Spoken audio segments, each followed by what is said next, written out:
Hare Krishna, Radhe Radhe. Welcome to my channel. तो जी कैसे हो आप सभी लोग। उम्मीद करती हूँ कि राधे कृष्ण जी की कृपा से आप सभी लोग अच्छे होंगे और स्वस्थ होंगे। तो जी आज की वीडियो में हम जानेंगे कार्तिक महात्म्य का 15वां अध्याय। तो चलिए शुरू करते हैं हम 15वां अध्याय। ओम गण गणपताय नमः। राजा पृथु कहने लगे, हे नारद जी, भक्त वत्सल भगवान की पूजा का इतिहास सुनाइए। तब नारद जी बोले कि हे राजन, एक पुरातन इतिहास कहता हूँ, सो सुनो।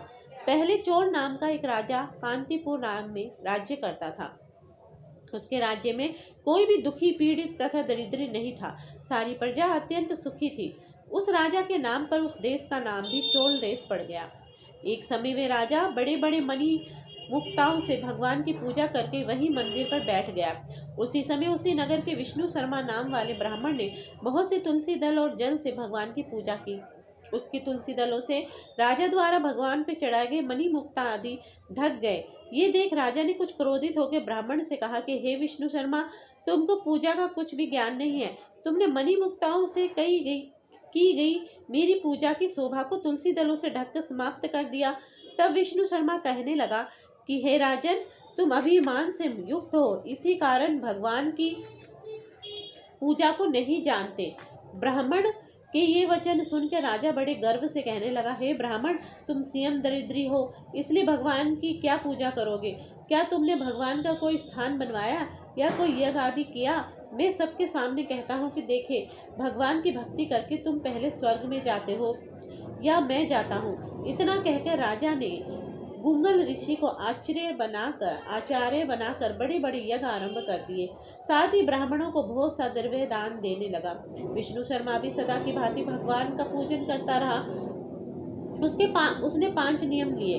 माघ तथा कार्तिक के व्रत, तुलसी वन रोपण, एकादशी का व्रत, ओम नमो भगवते वासुदेवाय, इस मंत्र का जाप, साथ ही रात भगवान कीर्तन करने लगा। चलते फिरते उठते बैठते सदैव भगवान का स्मरण करता रहता। एक समय भोजन करता। एक दिन विष्णु शर्मा ने रसोई बनाई तो कोई पाक उठाकर ले गया। उसने फिर रसोई नहीं बनाई कि सायकाल का व्रत भंग न हो जाए और भूखा ही सो रहा था।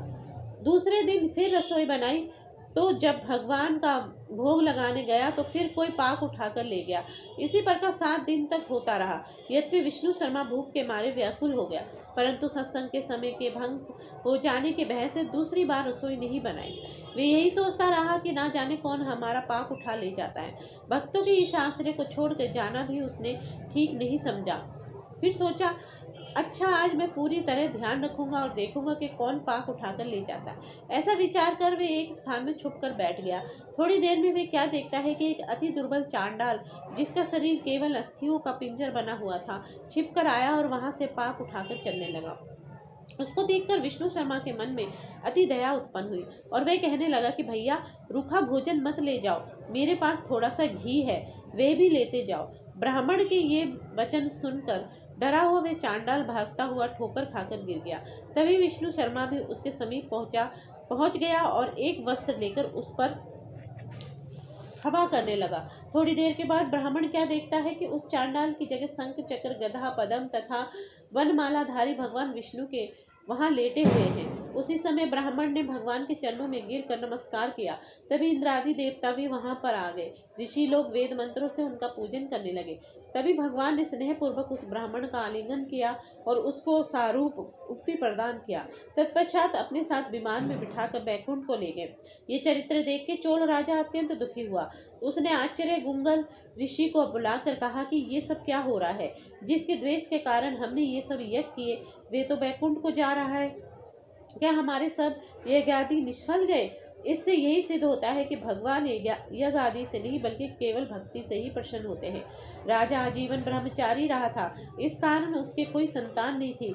अतएव अपना सब राजपाट, धन आदि अपने भांजे को सौंपकर भगवान मुझको स्थिर भक्ति दे, ऐसा कहकर अग्निकुंड में कूद गया। ये देखकर गुंगल ऋषि ने क्रोध में आकर अपनी शिखा चोटी उखाड़ ली। तब से अभी तक चोल देश में भांजा मामा का अधिकारी होता है और आज भी गुंगल गोत्र के ब्राह्मण सिर पर शिखा नहीं रखते हैं। राजा के अग्निकुंड में गिरते ही भगवान अग्निकुंड में प्रकट हो गए और उसका आलिंगन कर उसे सारूप्य मुक्ति प्रदान की। इसके पश्चात विष्णु भगवान ने विष्णु शर्मा को पुण्यशील तथा चोल राजा को सुशील नामक अपना द्वारपाल बना दिया। इस प्रकार कार्तिक महात्म्य का दूसरा अध्याय समाप्त हुआ। तो जी आज की वीडियो में बस इतना ही। अगर आपको वीडियो अच्छी लगे तो वीडियो को लाइक एंड शेयर करना ना भूलें।